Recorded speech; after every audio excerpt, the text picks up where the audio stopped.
Good morning, everyone. This is JJ Arisha with Pismo Ventures, and thank you for being part of the National Venture Plan Competition.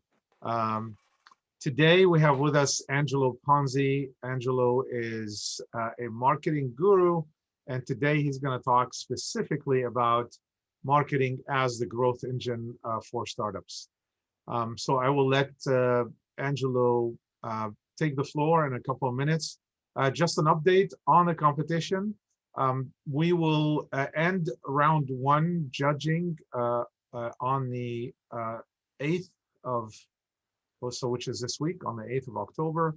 And then we will announce all the companies that make it to round two on the 9th. So the 9th of October will be the announcements of all the companies that make it to round two. Just a little bit of an update. Also, we have eliminated two categories from the competition, and those are social enterprise and the other category called other, which was supposed to be a catch-all category, including government, education, etc. There were no applications in, or just literally one applicant in each of those categories. So they can't compete if there's only one applicant. So those categories are closed, but the applicants moved to other categories that they still fit. So anyways, there are three different webinars this week. There's one today on marketing, and there's a IP licensing on Thursday, and then you don't also want to miss another one, which is on Friday by Jeff Koenig, which is on finance and financial strategy. Also, just like you're used to, after every event that we have, there is a social networking portion, and that the social networking portion is through a platform called Hio. Stephen has posted the link for Hio for the social networking or the networking lounge, virtual networking lounge, right after this. And there is a password, and the password is P4Collective-20 VIP. Is it 2020 or just 20, Stephen? Because you put just 20. Yeah. Okay, so it's only 20. So P4Collective-20 VIP. So please join us afterwards for the virtual networking. You need the password and you need the link. I'll remind everyone that you can go on your desktop or you can download the Hio Social app, and then you'll be able to also join on the phone as well. Well, this is it. Angelo said that he will take on questions along the way, as long as the question is relevant to the subject matter that he's discussing. He will take it on and then he will answer it interactively. Otherwise, if the question is not specifically directly relevant to the subject matter or to the specific topic he's talking about right now, he will answer your questions at the end. We will also open it at the end so that anyone who would like to come in and with a audio question, you can do that as well. Thank you very much again for being here. Angelo, the floor is yours. Thank you, JJ. I really appreciate it. And thank you for all of you joining me today. We're really going to talk about a variety of topics, but more importantly, we're going to be focusing on the kind of the strategic side of marketing. So I'm going to try to give you a broad perspective and the kinds of approaches that I take when I'm developing strategic plans for my clients. Now, I love this quote: you can't go back and change the beginning, but you can start where you are and change the ending. There's so many things that have happened here in our world and the dynamics that have changed, how we do business and conduct business. And so one of the things that I've done, and as a kind of a start, on my website, I have published two recent articles, one dealing with what businesses should have done during the pandemic. And I took a historical view of other recessions. The 1918 pandemic obviously, has some influence as far as what's relative historically, but using that history to look and project in the future, right? We can look at history and use it to leverage our future thinking, but we can't necessarily go back and change it, correct?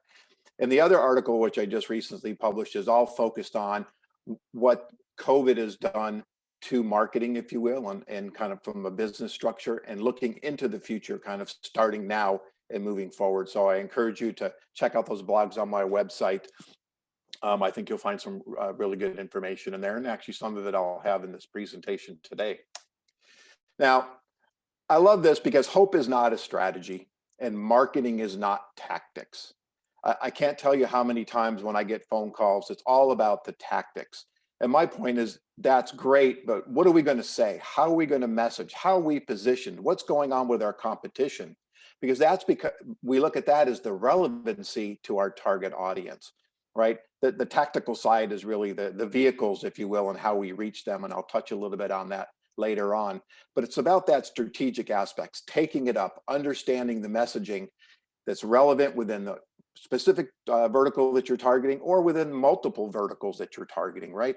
Because you might not, it is not a one size fits all strategy. So that's really important.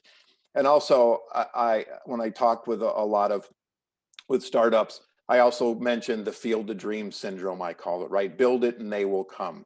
There's a lot of businesses, as we'll look at in a second, that don't make it. I've actually had several on my own that I thought, hey, I love it, they'll love it. Of course, people are going to, call me up, and so I call that litter on the side of the road or a few dead bodies in my path to trying to grow some businesses.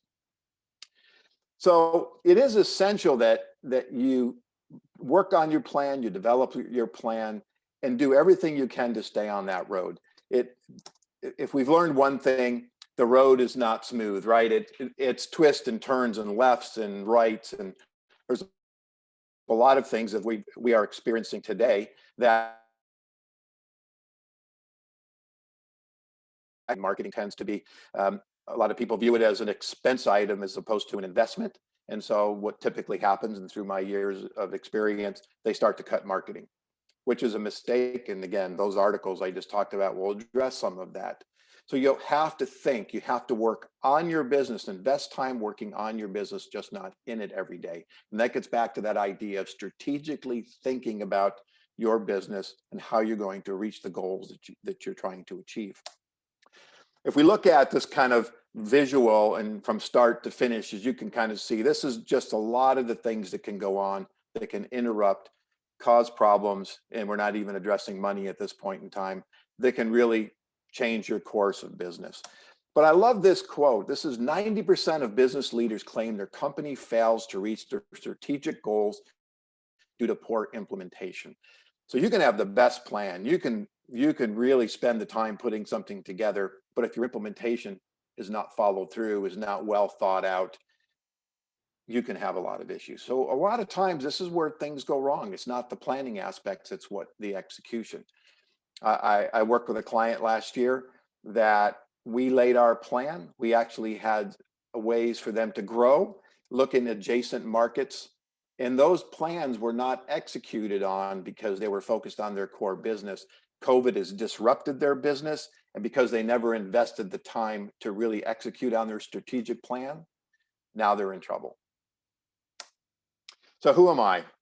So I've been around for a while, 25 plus years, as I like to say. I'll let you read this and I'll just talk. I have worked and grown up in the advertising business. I've worked for international advertising agencies, regional and national firms, everything from, in the media department on up to senior VP. I've also built and sold my own advertising agency. I've also owned 2 market research companies, one in the action sports industry and one is a general market research firm.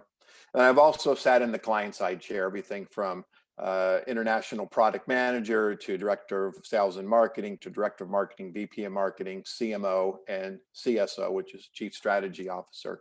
And then this is my 3rd time as what I call a consultant. So I am currently a fractional chief marketing officer. So I work with organizations as that strategic leadership and putting their plans together and helping them achieve their long-term goals. Some of the clients that you might recognize that I've worked on. So I've worked on a wide variety of clients in the alcoholic beverage and ice cream and technology and dog food and Disney and eye care. Some smaller companies, ERP, construction. Like I said, I worked in the action sports industry. And so I worked on a wide variety of those clients over a 13-year period, education, restaurants. And part of that is that experience is what I bring to bear on my clients. I also, this is my shameless plug, I have a business podcast called the Business Growth Cafe. And so I have a guest on there, and the whole thing is focused on business advice. Some of the other speakers you've heard during this event have also been on my podcast. So I would encourage you to take a listen and to potentially subscribe. As I mentioned, this kind of road to growth, there's a lot of things that can impact you, whether it's marketing and sales, your employees, your finances, your operations, so many different factors. We also have to think about the external factors as well, your competition, what's going on politically, technology. We talk about disruption all the time in the technology field, and certainly from just the economy alone. All these can impact. For example, I was doing a presentation to a group a few years back, and as I was driving in, they were talking about interest rates just going up. And so when I got into the presentation, I asked the CEOs in the room if they knew this, and they didn't.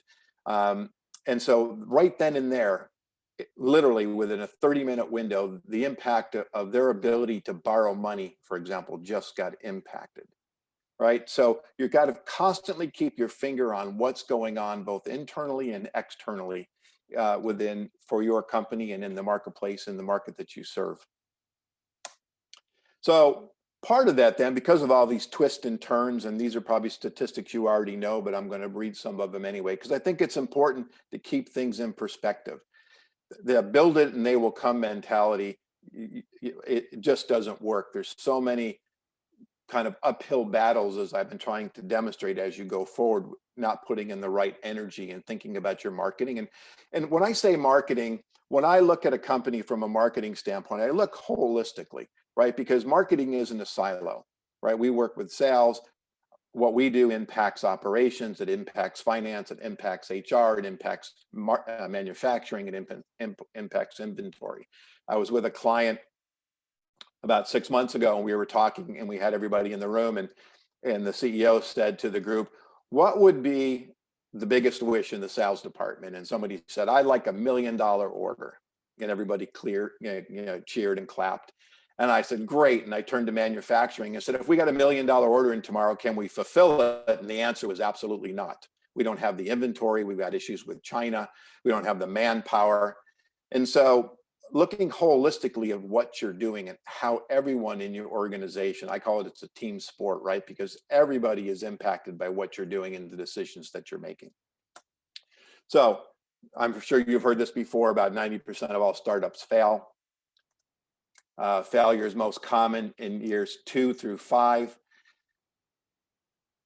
Competition, as you start to grow, the competition sees what you're doing and you start to attract them. When I mentioned in the action sports industry, for example, I was very focused on the surf, skate, and snow industry. When I started, there was absolutely no competition. And I know when I say there's no competition, I always say that's not real because somebody is a competitor. The closest competitors were in kind of the overall team category, but nobody very specifically in the action sports industry. The man that used to do it, a guy named Steve Sakamoto, used to walk up and down the beach in Southern California. He'd ask questions. He would very observational. He'd write a report and became the Beach Report.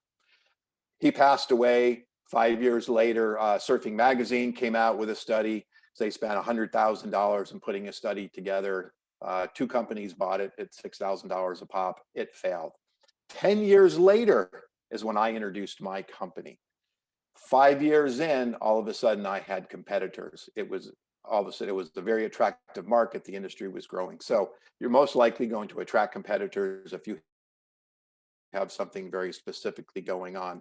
There's ways to combat some of that, and certainly from a competitive standpoint, and I'll address some of that later on.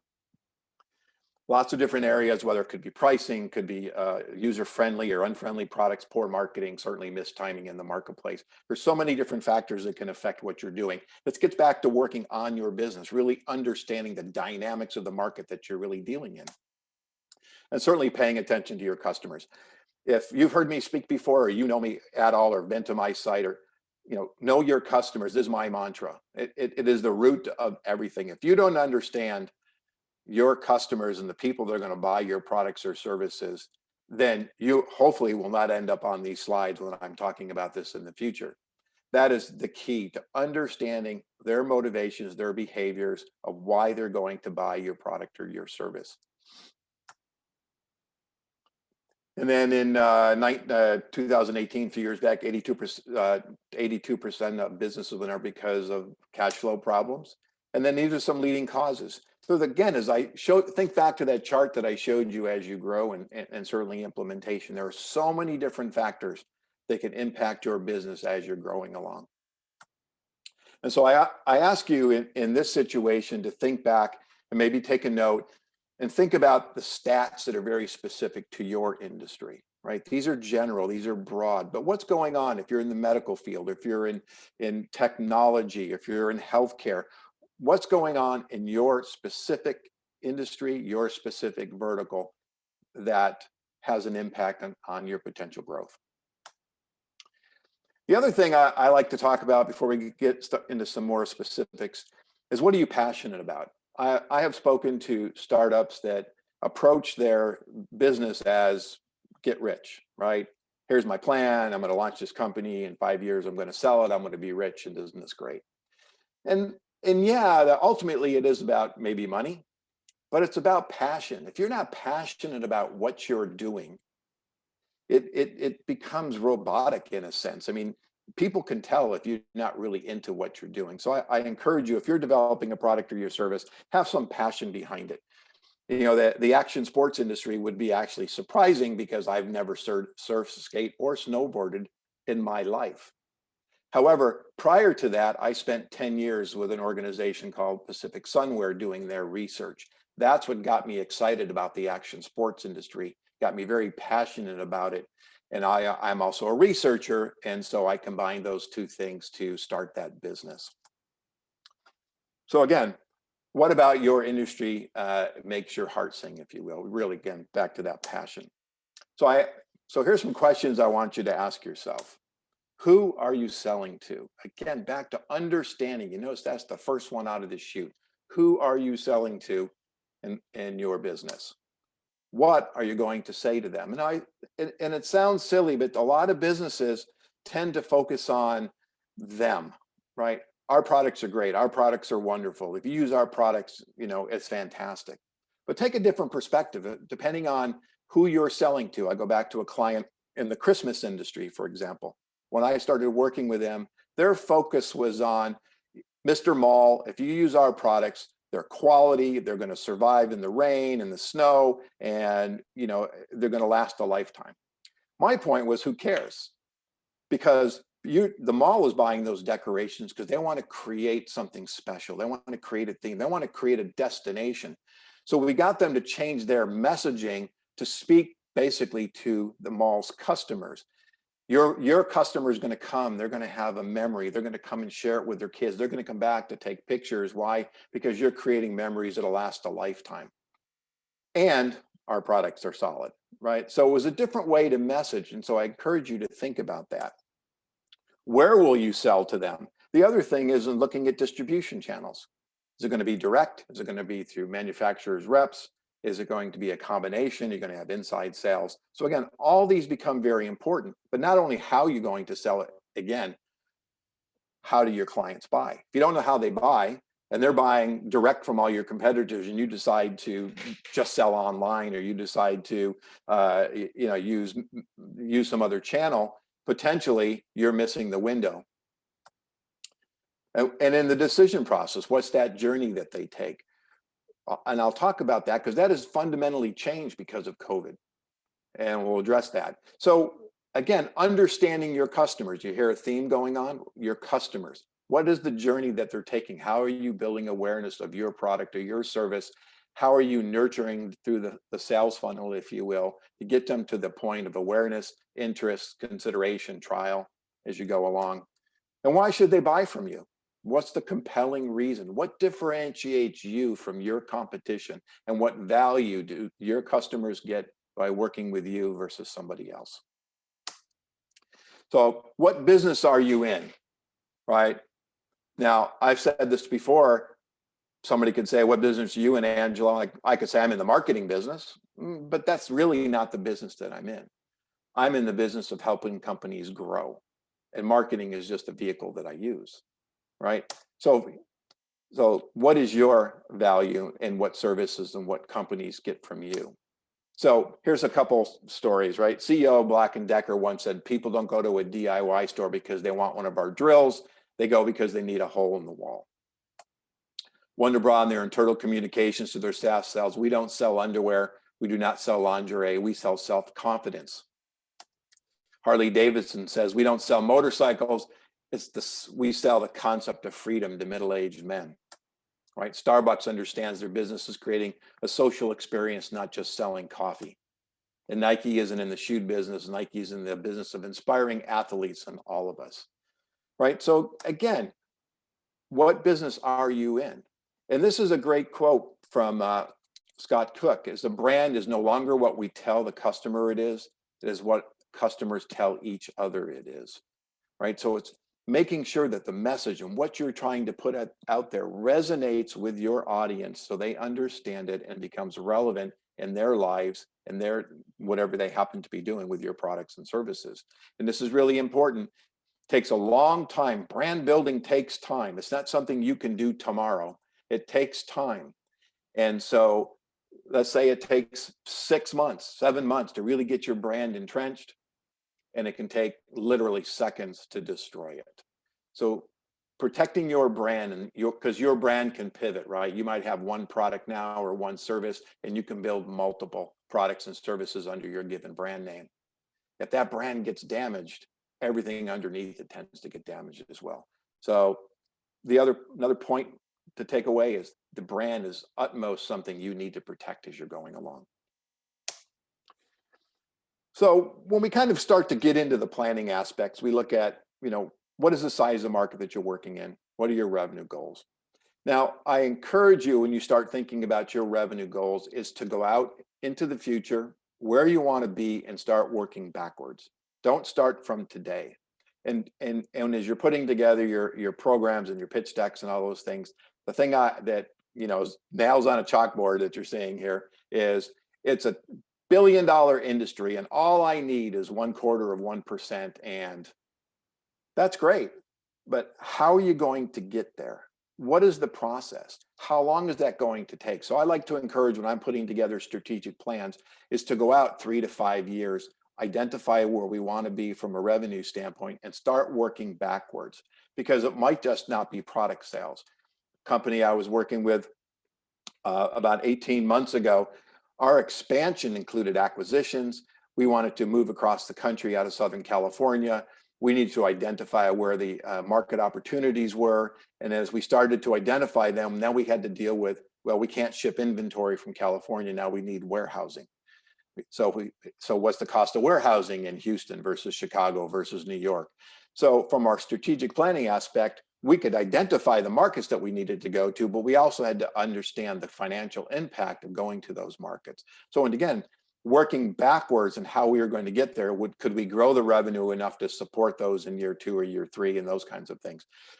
And then also looking at as you start to grow your existing markets, and then how do you expand into new markets. So this is a chart I like to use. And it's a simple kind of growth strategy chart to look at. And if you're looking at your existing markets as you're going along with your existing products, I mean, really that's about grabbing market share, penetrating the market, stealing share from your competition, or if the market happens to be growing, capturing that market as it grows. The other is new products or services into the existing markets that you service. And that's by getting close to, what did I say before, your customers, to understand their needs and wants. I did a survey among CEOs about a year ago. And one of the questions I asked is, would your customers refer you to one of their other clients? one of their peers? The answer is yes, they love us. And then I asked, do your clients understand all of the products and services you sell, or only the ones that you sell to them? 90% of them said they only know the products we sell. We're not good at letting them know about all the other things that we're doing. I worked with a software company who created these great platforms that they started to put into all their products. But when I did research to all their existing customers, nobody knew they existed. And when I asked the company why, they just said, well, you know, they're already buying from us. There's no reason to kind of go sell to them. So they missed a lot of opportunities. So again, you've got to keep your customers informed about things that are going on. You don't want them reading about something in the press. You don't want your competition going in and telling your story, right? Don't let the market control your story. You need to control your story. Other growth, of course, is new markets. So as you start to develop and have your products, are there new market opportunities that you can work into? And certainly total diversification is the new products and new services into new markets as well. So, I mean, these are kind of the strategic decisions you're making as you're growing your business. Now, this is an interesting chart that actually just came out recently in August.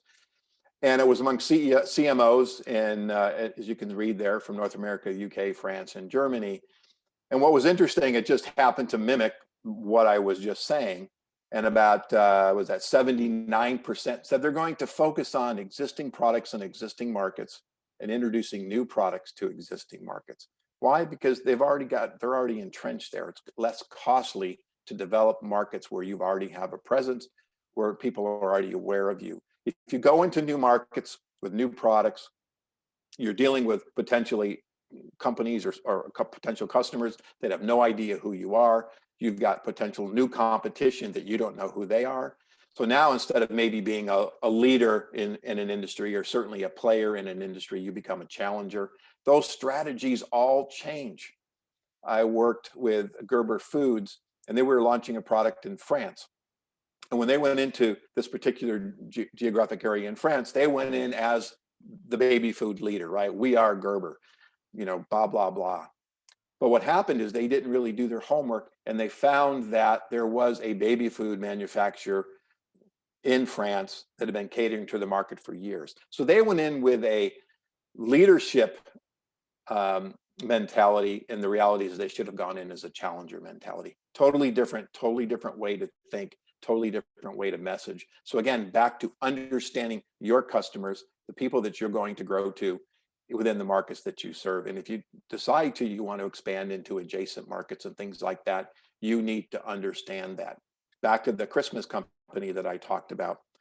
One of the things we did look at is, how can we look at our existing markets, existing products, actually in this case, using our existing products to enter a new marketplace. I called them adjacent. But for example, one of the things we looked at was the movie industry. Hallmark, very specifically, because if there are any of you out there that watch Hallmark movies, they have an abundance of Christmas movies that they shoot in the spring. So it actually fulfilled a couple needs of selling products in off season and opening up a new market with existing products. So that was something we did look at as we looked at expanding, because it made perfect sense. So as we start to think about your strategic plan, I mean, you're looking at your competition, your brand, your audience, your sales and distribution strategy. So let's touch on a few of those. When I think about the competition, and this is another area that I feel that a lot of businesses fall down on, they don't really spend the time to understand their competition. And it is so important, because I always say they're watching you, whether they are or not. You have to assume they're watching you and watching your moves. And one of the things that I saw during, really as the pandemic was blossoming and people were getting laid off, companies were having problems, that the competition was reading and watching those press releases and seeing what was going on and talking to reps, potentially hiring people just got laid off, in order to understand how to better position themselves. So if you're opening up a new market with a new product and a new service that doesn't exist, you still have competition, because it's something relative. I'm working on a client right now that's coming into a marketplace, and right off the bat, there's 425 competitors in that space. So part of my job is to figure out how they position themselves, how they message, and how they roll out, and where they want to play in. So they have competition. They have a lot of competition. So again, understanding that's a different play versus in other situations where you might have competition that's kind of adjacent to what you're doing. So again, you're looking at what is competition doing? How are they selling? What is their brand positioning? What is their messaging? What's the perceptions in the market that they have by potential audience, right? You can do some of that through market research. Go out, interview potential customers to try to understand what motivates them and things like that. You know, what are the problems that their products and services are solving? And certainly feature benefit matrix, because it's an important thing doing competitive analysis to understand what are they offering, what are you offering, and then what does the market want? I worked on a telemedicine startup a couple of years ago, and they had 25 features they wanted to roll out in their new product. After research, we found we only needed 5 to make it a viable minimum product that they could go ahead and launch and serve the market needs, and then they could add all the other stuff, the bells and whistles later on as they start to generate traction. And all that happened just by going out and talking to potential customers. Target audiences we've been talking about. What do they do? Do you have buyer personas? Do you understand who they are? Do you know their problems and their pain points? What's their buying cycle? Is it a quick sale if it's a consumer product that somebody buys on a regular basis? Or in other situations, it takes 6 months, a year or more to actually make the sale. So those are all different things you have to worry about, because if you've got a long-term sales cycle, you can't have a conversation today and not see them again for 6 months, because that's when they're going to buy. So what's your process? How are you going to stay in communications? How are you going to nurture them along? And then also doing projections on what's the lifetime value that you're going to spend chasing this client, because it's a one-off, or there's actual longer-term value to you as a client. When I was in the action sports industry, and I'll go back to that, one of the things we were able to do, for example, was determine the lifetime value of a skateboarder and a surfer and a snowboarder. And that showed in the fact with skateboarding, for example, when people got into skateboarding, was they were about 11 or 12, and usually around 16 or 17, the numbers kind of dwindled. And part of that was because of 16 or 17 people started driving, and we could see a definite increase in surfing and skateboarding. But the average cost or lifetime value of a skateboarder at the time was about $10,000. And so we were able to do that, and that certainly gave insights on how the brands would focus on the market that they were trying to go after. And then, of course, your brand, right? What's the why? What do your customer needs? What can you leverage, sustain, and own within your brand? There's a process that I use called VRIO. We look at what's valuable, what's rare in the sense that nobody else has it, what's easy to imitate, and the O part is about operational support. And so again, looking at your brand versus your competition, what is something that you have that you own that nobody else has, or at least you own for a period of time that gives you an advantage in the marketplace, right? Who will you sell to, and why will they buy? Value, benefits. Again, you can read all of this, and these become all important things and questions that you need to ask yourself as you're developing your strategies. And then certainly from a distribution standpoint, as you can see, geography, vertical markets, market segmentation, online, brick and mortar, inside sales. So again, all these things have to go into your strategic plan, which is going to drive your sales, your operations, your marketing, your manufacturing, the people that you need from an HR standpoint. So all these things tend to build as you're going into building that plan to help you achieve your goals. Now, this is a little positioning chart that I like to use, and it's, what do your customers want, what your competitors do best, and what your brand does best. And certainly, if your competition and your customers have a match, I call this the dead zone. It's certainly not an area you want to try to go spend your effort and try to change. On the flip side, if you're in a competitive battle, this might be the losing zone that you don't really want to fight with if you've got parity products and services. And then certainly if the needs, the wants are being fulfilled, there's no clear advantage. And this is where you really need that differentiator to make sure that you can stand out. And certainly ideally, this is where you want to be something that you offer. It's a unique differentiator that your customers want. And when I talk about unique differentiators, it really needs to be something that separates you. And whether it's technology, or what your offering happens to be. And as I said earlier, if you got something unique, how long are you going to be in the marketplace alone before your competitors come into it? And I think those are important questions that you need to ask, because again, you've got so much time before you start to spawn competition. So again, back to how do you define a unique differentiator? And this is a little broader, but when I've worked with companies, they'll come back and say, oh, we've got great people. Yeah, but so does everybody else. Oh, we've been in the market for 10 years. Well, so is your competition. So you can't differentiate yourself on things that everybody else can claim. So what are those unique things that you do, you offer, that nobody else can? And it's important that you really dig into this, because these become the foundations for your messaging and your communications, and frankly, your sales efforts, because ultimately you need to create a clear understanding in the minds of your customers of who you are and why they should buy.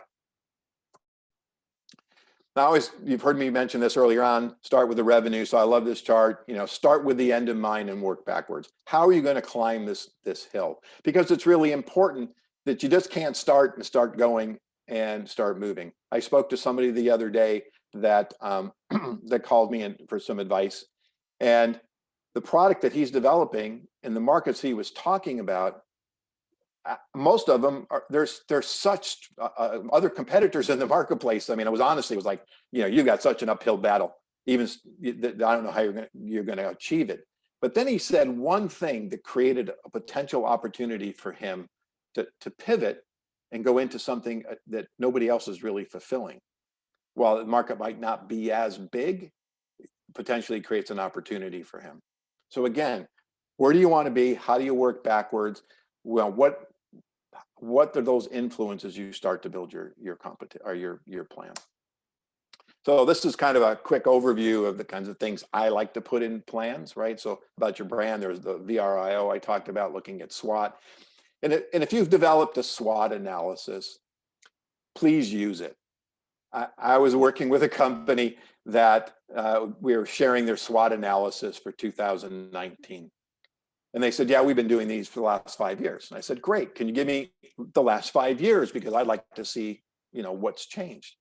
And I kid you not, they were almost identical.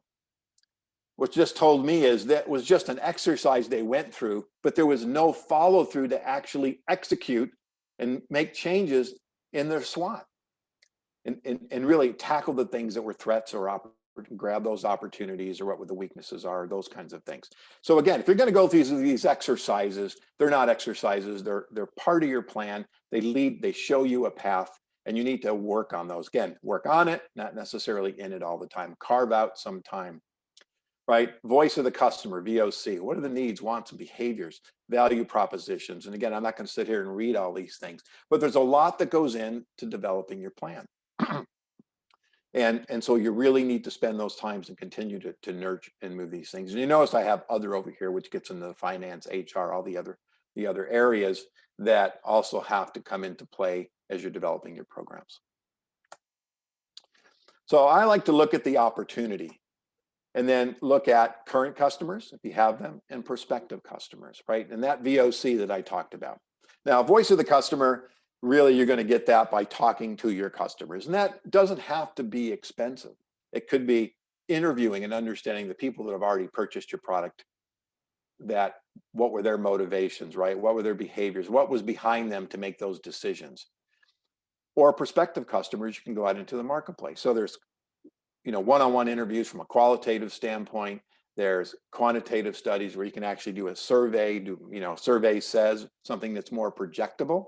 I've done that, for example, in past working in the action sports industry. A company developed a new supply chain program. We did research among all the brands and the retailers to understand what they actually use this product. And those were data that they used to show the path that there was really a need. So again, this is something that I highly encourage you to think about and to do. There's lots of different ways. It doesn't have to be really expensive, and it doesn't have to take a lot of time. And that's the other thing I hear is, oh, we don't have time. It's not about the expense. We just have time. We need to get to market. We need to get this. We need to get that. But at the end of the day, if you don't know what you're building, you don't know what your customers need, you don't know how they're going to buy, again, you're just building something and hoping that they'll come. So if you haven't done any kind of research previously, I encourage you to really think about it. I think I might have mentioned this already, working with a software company that has a new product and that they built for themselves. They want to take it to market. There's already, like I said, 421 competitors in that market space. So we're trying to understand by talking to people that have already used it. We're about ready to launch a quantitative study. We've analyzed their competition, all the things that I'm telling you that to do, we're doing to understand, is there an opportunity for this company to take this product beyond their four walls? And so we need to understand how that works. And then, as I said, understanding the competition in the marketplace as we're doing. I like to look at the top 3 to 5 competitors. We analyze their websites, we look for messaging, we create these matrices. Again, these are things that you can do. It just takes time, but they're really important to understand these different aspects, because as you start to go into the marketplace, again, unless you've got something that does not exist anywhere else in the world, somebody else has the product, or there's a perceived competitor. And that's the other thing. Just because you say, I don't have a competitor in this marketplace, doesn't mean there isn't something out there that is filling this niche or this void that is adjacent to you, but it's already out there. So again, the perception that the market, that you have a competitor in the market. So perception and reality.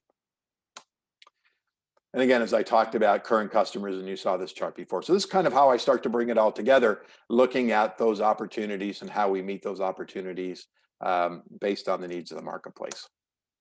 Now, the other thing, as you start to go in, and I'm not going to get in too much in the tactical side, but as you start to build your funnel and your communications, this is kind of a 3-part funnel, if you will. What are the needs, and how do people within the markets that you're targeting consume information? So for example, when they're discovering, how are you educating them? How are you bringing awareness to your brand? And whether it's things like we're doing today, or website, or social media, public relations. And as they move down the channel and start to get interested, what more information are you giving them? How are you expanding their knowledge to get them interested in what's going on and ultimately into the consideration set? So again, it isn't a one-size-fits-all. You can't run one blog that happens across the board that hits everybody throughout as they move their journey. And I talked about it, but I didn't really get into it, about customer journeys, understanding buyer personas and how they move. If they don't know who you are, how do you educate them? If they know who you are, how do you build that understanding of what your product, the benefits of your products and services? So again, this all becomes important as you start to map out kind of the executional side of your strategic plans. And here's kind of another journey, if you will, and this really has to do with of how companies might allocate their budgets during this process, right? So again, in the top, we're looking at 20% of their budget to drive discovery, some of the tactical uses that they're doing. Again, as people are starting to learn, how are they doing that?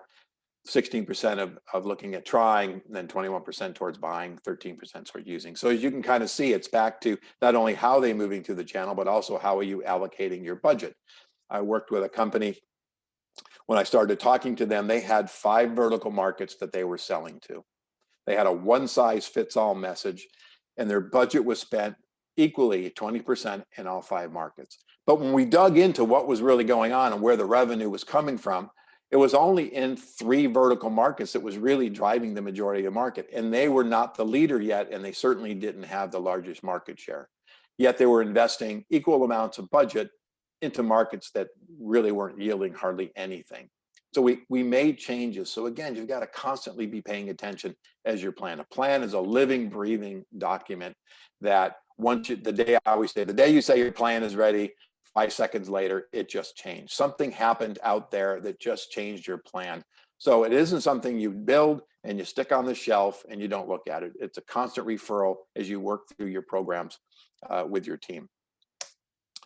Now, I love this chart because it really reflects on me personally. I used to have this rule of thumb that if I can't connect with a prospect after 4 touches, the heck with them. They weren't interested. And then I found this chart, which changed all my thinking. And so I want to share it with you, that it takes 7 to 12 or more touches, and that could be a lot of different things, to actually take a client from a prospect to a client. So the first contact, about 50% of salespeople give up. Second contact, another 65% of them give up. Third contact, 79% have given up. And fourth contact, 89%. That was me. I was bowing at 4 contacts. I don't do that anymore, of course, but you know, we have this mentality because of technology, we're into this instantaneous. I sent a text, I sent an email, they didn't get back to me. You know, I've been calling and the heck with it. I just had a call from a guy yesterday who I met 2 months ago. Just said, look, we're not ready yet. And I send him articles every once in a while, just kind of doing my thing and staying in touch. And all of a sudden he reached out. So as I take you through the rest of this chart, right, as you can see, contact 5, 6, 7. It isn't until 7 that you really start to build some top of mind awareness, because your messaging has to be relevant, right? You're understanding what's going on. And as you continue down, your chances start to get a little higher. Then ultimately, as you get on to the 11th, 12th, 13th, whatever it happens to be, you have a greater shot of turning that prospect into a customer. Again, based on your sales cycle, did this take 30 days? Did it take 2 weeks? Or did it take two years? You just don't know. I don't know, because I don't know who's on the other side of this. But again, this is a great little process to really to think about. What is your plan? Is it an email? Is it a text? Is it a newsletter? Is it a video? Right? How can you stay in constant contact, but not just send them, hey, I'm here, just let you know, hey, you haven't, don't do this. I get these all the time. Hey, I've sent you 3 emails, you haven't responded, so I assume you might not be interested. Well, now I'm not. Right? So again, positive. No, they're not delivering me any value. They're not dealing with my pain points, if you will, and trying to communicate. They've got some standard process that delivers absolutely no value to me whatsoever. So that's where content comes in. What kind of content are you putting out there that can continue to educate and offer value to your customers? A simple process I suggest: just read. I mean, we're inundated with data every day, articles and things going on. So all you need to do is find some of value and utilize those. Hey, Bob, I know we haven't talked in a while, but I saw this great article. I thought you'd find it of interest. Boom, you just rose up in their mindset. Now, maybe they've seen it because they're paying attention, but it doesn't matter if they've seen it. It matters that you saw it, right? It matters that you are giving them something relevant and of value. And they know you're paying attention to their market and to them as a company. Now, this is actually a chart that I put together for a different presentation, but I wanted to bring it into this because I think it's important.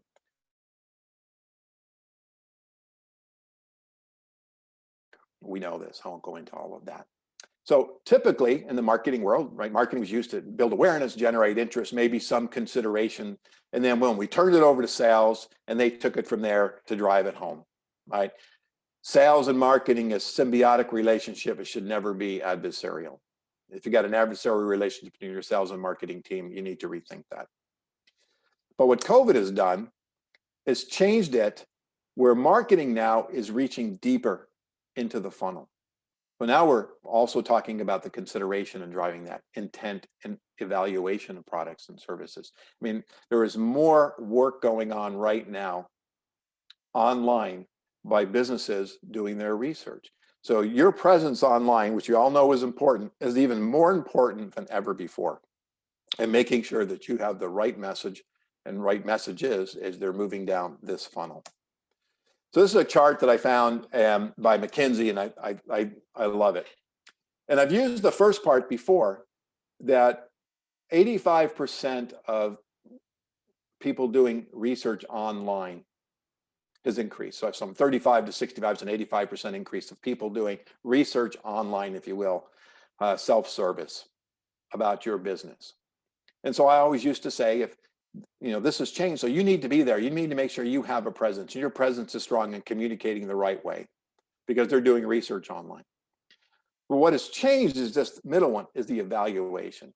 There's more and more businesses now doing not only their research, but also doing their evaluation. So there's a lot more online demos and do-it-yourself demos, if you will, and trials going on, because you're trying to get people into having a direct experience with your product or service without having to interact with somebody potentially at your company.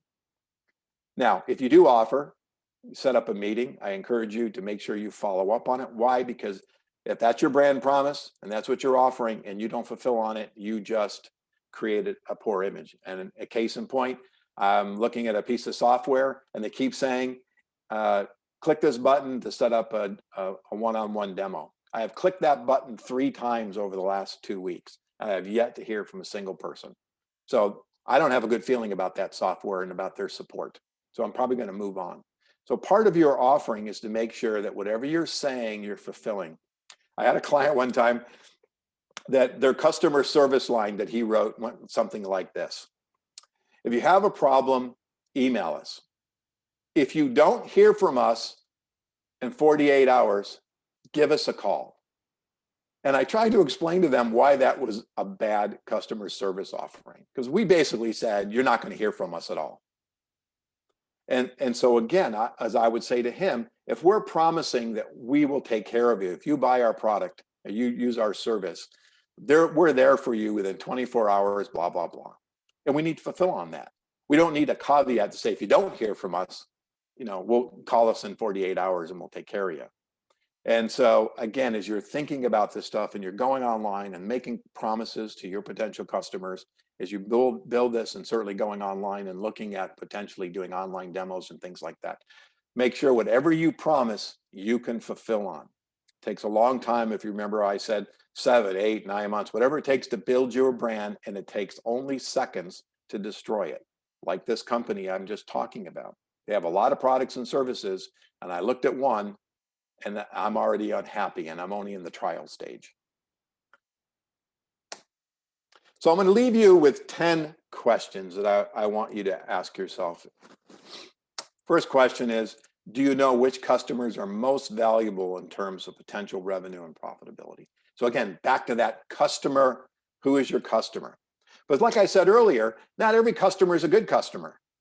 You could spend a lot of time chasing somebody, which I still do on occasion, only to find out that they didn't have the money, or they're not right, or frankly, you don't want to do business with them. So every customer is not a good customer, and you have to understand that. I mean, when I had my advertising agency, I remember the very first time I actually fired a client. And it took weeks of discussion with my senior team, because they're like, hey, this is great revenue, why are we firing them? Their answer was they were so difficult to work with, they were disrupting the internal operations, that people hated them. And so the decision to lose the revenue made more sense, because we were actually doing damage inside of the agency. So again, knowing your customers and who they are and where you're going to spend your time, right? Especially in the early stages. You only have so much time, so much bandwidth, so much money. So by focusing where you're going to get your revenue to help you grow, and the types of customers that you want, becomes very important. The question 2, do you truly understand your buyers and how they make purchase decisions? Again, back to that customer aspect. You have to understand what is that process, and especially in the B2B world, because it's not one person. A lot of times there's somebody who initiated the project, there's somebody who is evaluating the software, for example, and there's someone making the decision to buy it, and then there's somebody writing the check. So you might have 3 or 4 people within an organization that you need to make sure are comfortable with you. So how are they making that decision? And again, on the consumer side, is it a commodity? Is it just something that you're going on or buying once a week, or whether it's Tide or whatever it happens to be? Again, understanding how people make those decisions and what influences them to make those decisions become very important. Question 3, is your brand message differentiated and inspiring versus being based on what you do and who you are? Right? That gets back to that story I was telling you about the Christmas company. By them speaking differently to their customers about the value that their customers were going to get, help differentiate them from everybody else who is only, frankly, selling product. Right? So understanding what differentiates you and what inspires your customers, and understanding, again, why are they buying it? So I've shown you 3 questions, and each one has gone back to understanding the customer. There goes number 4. Do your customers and prospects truly understand what problem you solve and how you do it better than the competition? It gets back now to understanding your competition, understanding your customers, and understanding that point of differentiation that really separates you. How do you do that? These are important questions that you need to ask yourself as you're building your plan and as you move forward. Again, it isn't done just because you finished it. It constantly evolves. Number 5, are you producing marketing content that your customers need, when they need it, and in the form they need to consume it? Now, we talk about content all the time, and I'm sure all of you have built content, but the question is, what are you building? And is it relevant to your audience, right? If you're selling to a 30-year-old, you better have videos. Anybody younger, videos are so important right now. But I've actually been selling to a market where the audience was much older, and they still wanted case studies, written case studies that they wanted to read. Now, if I was throwing a lot of videos at that audience, I'm probably not doing it justice, right? Back to those funnels and the different pieces of communications as they move down the funnel. I'm missing the boat because I don't understand my customer and how they want to consume information. Do they like it in PDF? Do they like it in Word? I don't know, right? So I have to go out and I have to talk to my customers and prospects to understand how they want to consume that information. It's not just about content, it's about the right content. Are you allocating marketing resources based on specific objectives and towards accounts with the greatest revenue potential? Again, reinforcing what I said. Where are you going to spend your time? Where are you going to invest? Back to the client I was talking about. 5 vertical markets, equally spreading their budget across all 5. Only 3 were the giant revenue generators, and they're wasting 40% of their budget chasing a very small percentage of their business. So again, back to where are you allocating your dollars? Back to how are you allocating them to reach and the kind of tools that you're using to grow your business. Number 5, do you have more A players than C players on your marketing team, for example, and on your team in general? Having the right people is so important. You have to look at and evaluate the people that you have. You know, you might have started the business. You know, I've started businesses with buddies of mine before, and they failed miserably. I started a business with 2 people I didn't even know, but I felt that they understood the market, and that was my first business at 23, and it failed while I was still 23. I just had the wrong partners. I didn't understand. I didn't vet them properly, and that experience was certainly an education. And so every time you move forward, you do something, it's a learning experience. You need to put it in your knowledge base so you don't repeat that, right? Always moving forward, using what you learned in the past, not going back and trying to change it, right? So do you have the right players on the bus? Jim Collins, right? The right players on the bus. And you might have the right players on the bus, but they might not be in the right seat. So you also have to evaluate that. You have somebody who's really strong, understands your products and services, but A, they're not the best marketing person, but maybe they're the great analyst, right? For example. So again, can you move people around on the bus to get that value? Is your marketing generating enough qualified leads that the sales team can help get their revenue goals? You know, sales and marketing has always been interesting over the years. That, you know, that we always talk about adversarial relationships. And again, there really doesn't need to be strategic partners I work with now from the sales side. And again, we take a symbiotic approach that we work together. As I showed you in that funnel, I have a job, he has a job. And so by understanding that, but ultimately, if you're generating leads for your sales team, you need to also vet those leads. Not every lead is a good lead just because they called. And again, I'm learning, I go through this even myself. I have a program going on. I'll get somebody calling me in. They made the effort. I have a conversation. And I remember when I first started this a few months back, I would talk to them 30, 40 minutes in. Then I would start to ask those kind of relevant questions. And I would say more often than not, they were not good quality leads for me. So now I've changed the way I speak, for example. So I try to move those questions up front to find out, you know, what are they really after? What are they really looking for? And so again, understanding if you're going to hand a lead over to a salesperson to follow up on, there needs to be some qualification. You need to make sure that it's just not a lead that is a lead, it's a cold lead, because what happens is typical sales team, they're driven by certainly revenue, making their commissions.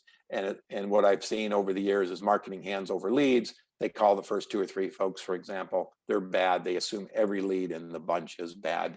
And so that's where that kind of adversarial stuff starts to come in. So it's really important that you do qualification.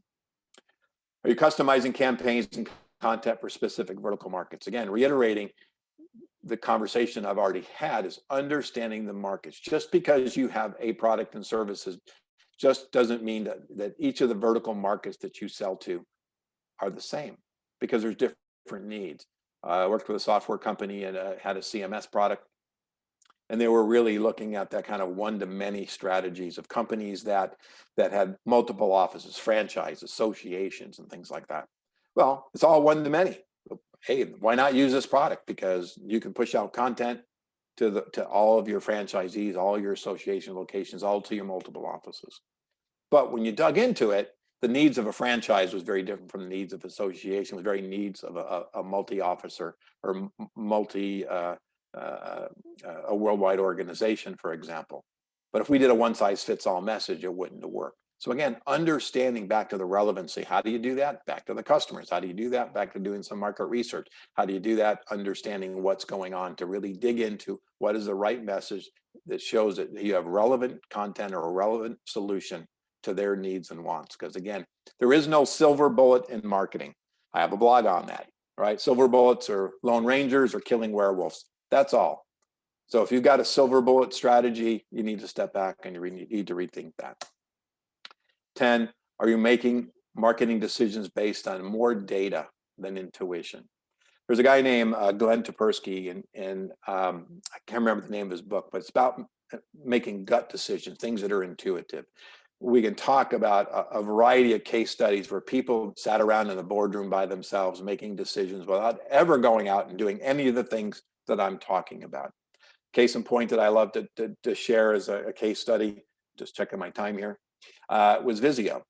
So depending on how old you all are, certainly Avatar came out, 3D movie, everybody loved that. 3D televisions became hot, and there was a race. Panasonic, Sony, and Vizio all started the rush to market with their 3D television. Vizio won, and I like to say sort of, because they came off, it took off, early adopters bought it, the techies. About 5 years in, it faltered and eventually came out of the market. And at the end of the day, in a postmortem, there was a simple reason that it did. Because nobody wanted to wear 3D glasses all the time to watch television. Now, could they have done some research? They could have, but they were in a race to get to market first. And they didn't do the due diligence they should have done. As a matter of fact, when we examine the case study, somebody says that in the board meeting, somebody brought up this very topic and they said, we're not worried about it. So again, their speed to get to market, in and out, they didn't do the due diligence, and it probably wouldn't have taken that much more time to go out and do some studies. So again, making not totally gut decisions, back to all the stuff I've been chatting about for the last hour. Take time, do some research, understand your customers, understand their motivations, understand how they react, use some data to take it out of your hands. I always ask my clients, how many of the products and services you sell are you going to buy? I was dealing with a gentleman and helping him with his startup. He came out of retirement, he was 80 years old.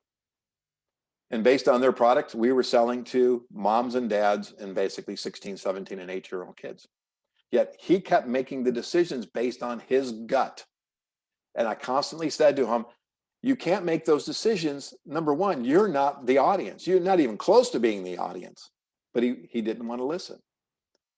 And so that's just a simple example of how this happens all the time. Don't make the decisions on your personal preferences. Get out there and understand the people that you're trying to sell to and what are their preferences.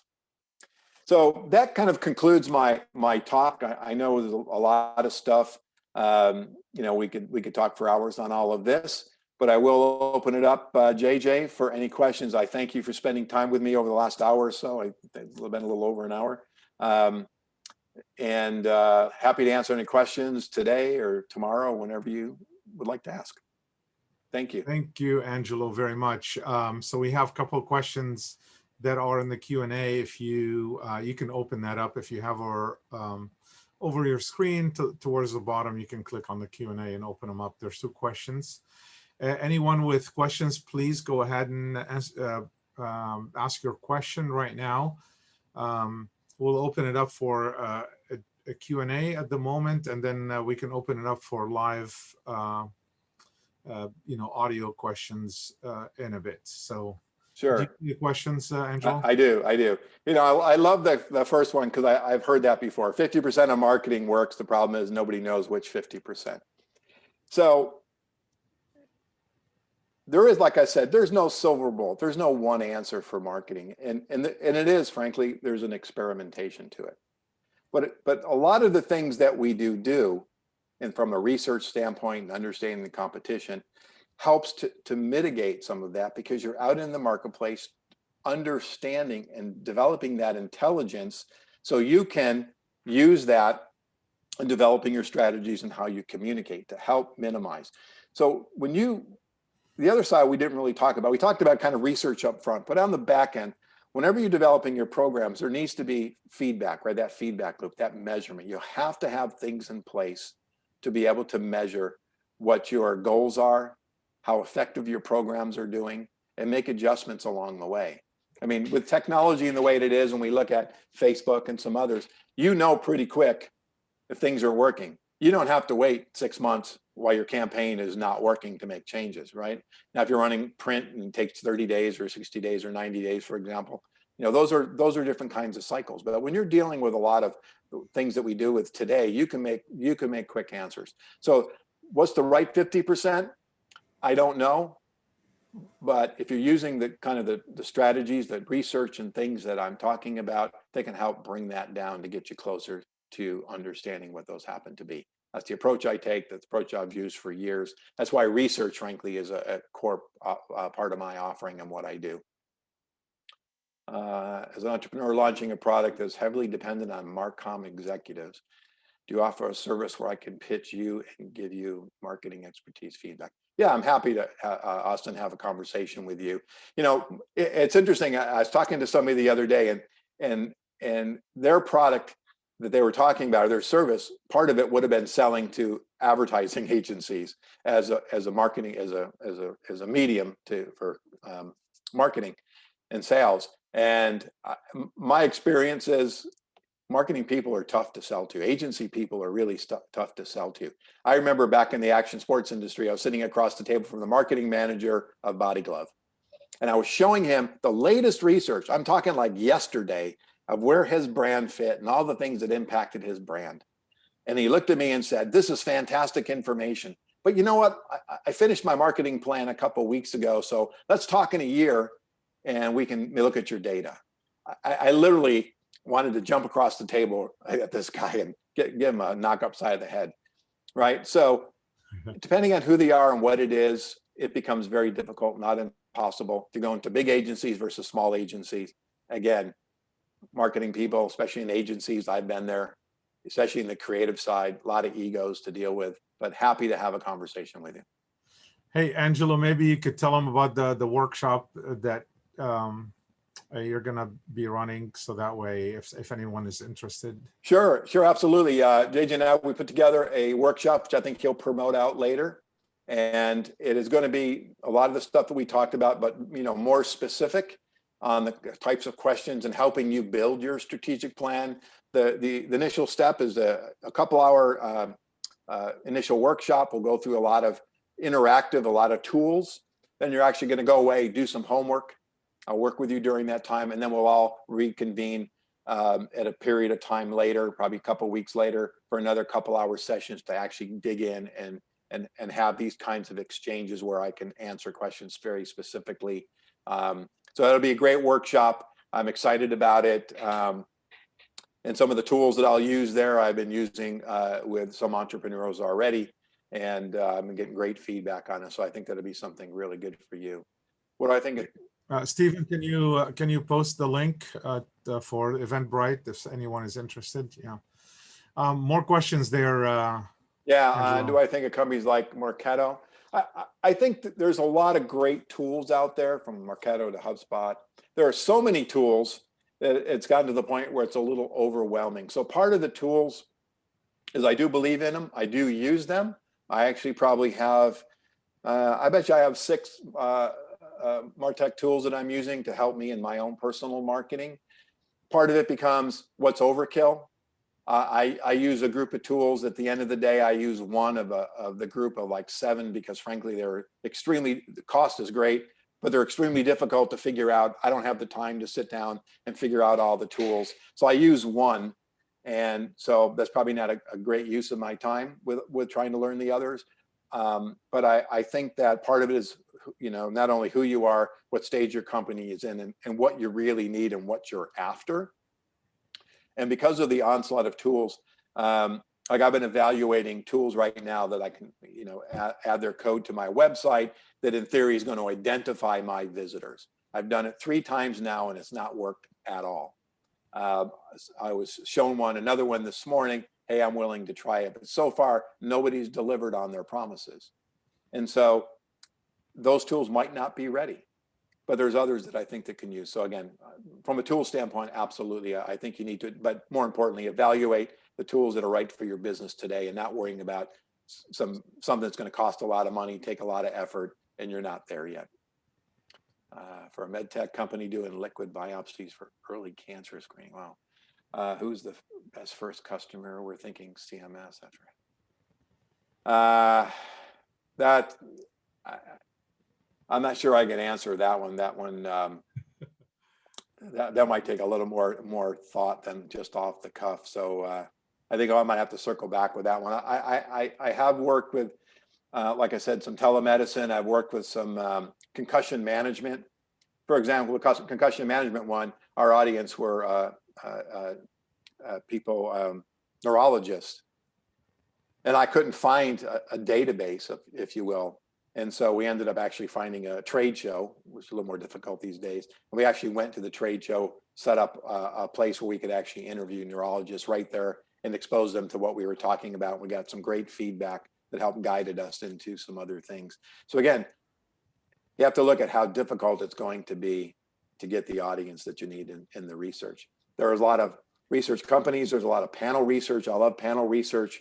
Panel research are kind of predefined panels that have been built by the research company.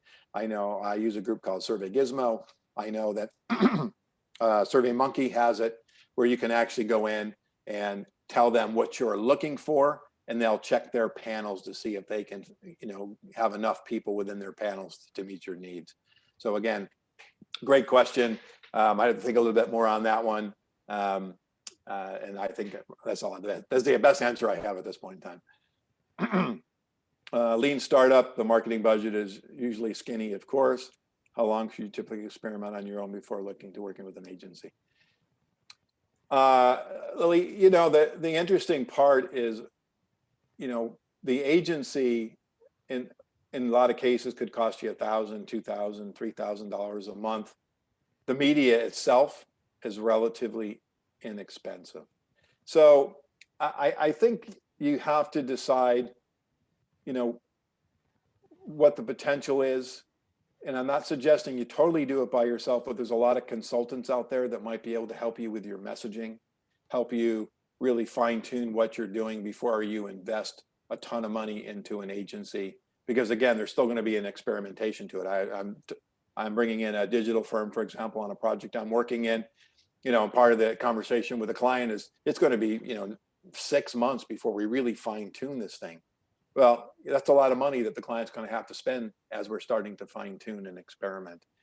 But there are a lot of resources out there that I think you could probably turn to help you fine tune this without maybe having the expense, especially as a startup, of having to spend all that money. I worked with a startup over at UCI a couple of years ago, and their marketing budget, and my recommendation to them was spend it on public relations. And they listened to me, except they went to New York and spent their entire budget on a fashion PR firm for their launch that ate up all their budget in 4 months, I think it was. And then 6, 7 months later, they were out of business. They just didn't have the money. So they made a good decision, but a bad decision at the same time. The agency just ate up all their money.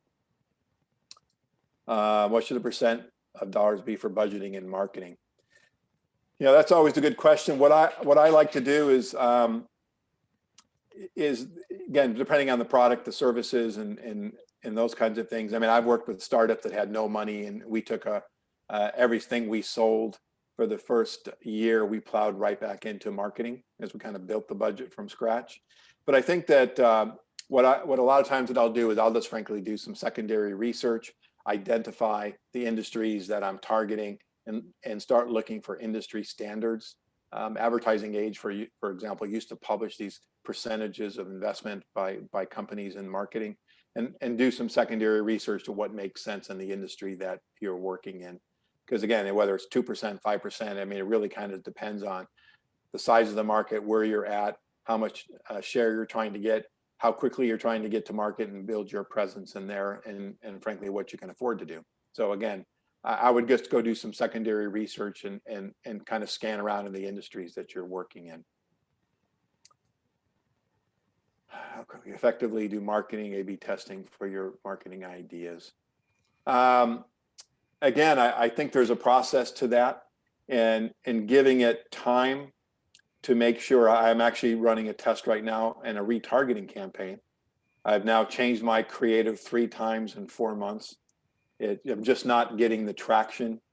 In one campaign, I'm actually getting people to the landing page, which I realized was not delivering the right information. So I made changes to that. So, I mean, you have to be willing to spend some time and make sure you're collecting the right analytics, right? A/B testing is one thing, but is it back to what I said earlier, setting the criteria that you're going to measure upon? What are the analytics that you're looking for? Making sure you're tracking in Google or whatever you happen to be using. Making sure, for me, I talked about my podcast. One of the things I do is there's no money coming from my podcast, but I have analytics on my site, so I can judge how many people actually go to my site to find out about my podcast. So when I'm marketing, I test different campaigns to see how I can get people to my website. So again, I think there's a process and the time that you need to make sure as you're testing, whether it's your subject lines, whether it's your content, whether it's testing your landing page, whether it's testing your visuals. There's so many different pieces in your campaigns that can impact or motivate. I worked on a campaign, and the agency showed up one day, and we were talking about education and college debt, and kids being in school for 5 to 6 years and coming out with all this debt. And so the headline read something like, you're buried in college debt, but the picture were a bunch of people high-fiving each other with big smiles on them. I was like, it didn't make any sense. The picture and the visual weren't relevant at all. So frankly, we caught that before we did it, because we knew that one was going to fail very specifically. So again, there's so many different pieces that you're looking at in your testing. And so make sure you have a plan, whether you're going to test headlines for a while and then change the headlines for visuals, and kind of lay that out so you're more strategic and you do that. Next question. WRT to startups. I don't know what WRT means. Yeah, I don't know what that is either. Starting startup, raising seed money. Most angels don't want to invest yet because I don't have enough traction. I don't have traction because I don't have enough funds to purchase. With respect to, I guess, with respect to startups.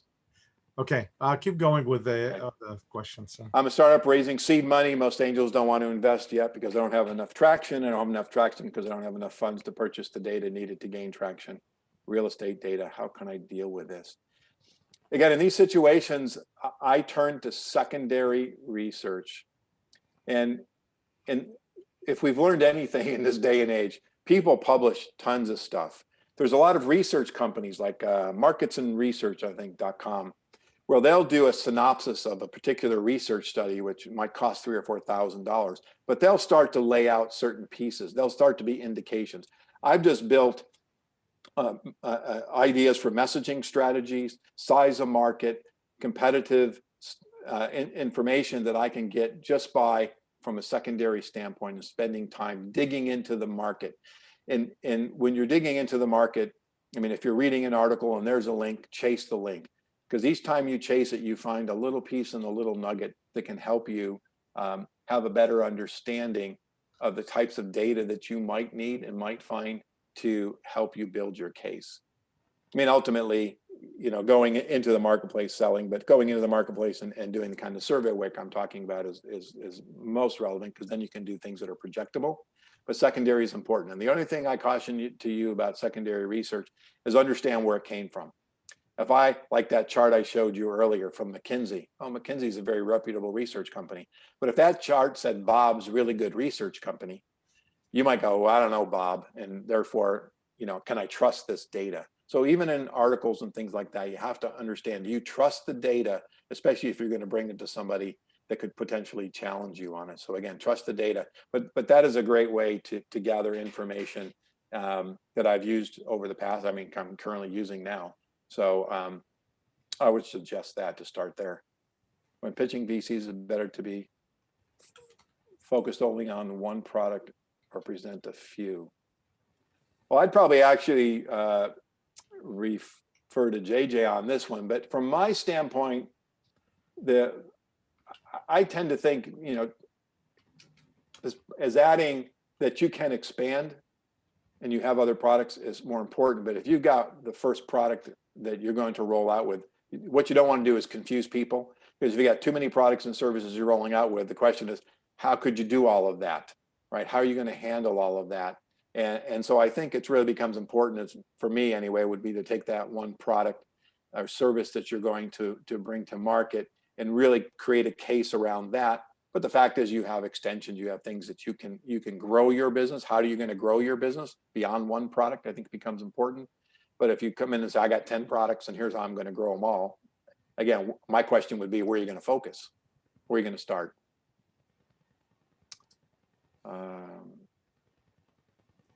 Okay. How much market research or marketing plan should be included in my business plan? When should the right time be to revamp or pivot? You know, that's a good question. You know, what you don't want to do from a research standpoint is analysis paralysis, right? I mean, there's a lot of data out there. And so, for example, I've been using secondary research to build background information for this organization.